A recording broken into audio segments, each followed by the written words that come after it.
আল্লাহ পাক কবুল করে নেবেন। এটা চমৎকার একটি আমল, ইউনিক একটি আমল, আপনি করে দেখেন।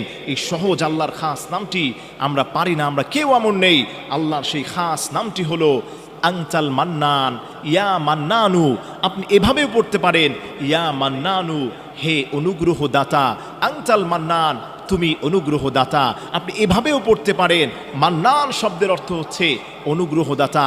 আল্লাহর এই খাস নামটি পড়ে যে যেই দোয়া করবে, হাত উঠাতে দেরি, নবীজি বলেন, কেউ যদি হাত উঠিয়ে বলে আল্লাহ আমার রিজিক নাই, আল্লাহর নবী বলে উস্তুজিব, আল্লাহ তোমাকে রিজিক দান করবেন। কেউ যদি বলে আল্লাহ আমি বিপদে আছি, নবীজি বলেন উস্তুজিব, আল্লাহ তোমাকে বিপদ থেকে উদ্ধার করবেন। কেউ যদি বলেন ইয়া আল্লাহ আমার মেয়ের বিয়ে হচ্ছে না, আল্লাহর হাবিব বলেন উস্তুজিব, আল্লাহ তোমার মেয়ের বিয়ে ব্যবস্থা করে দিবেন।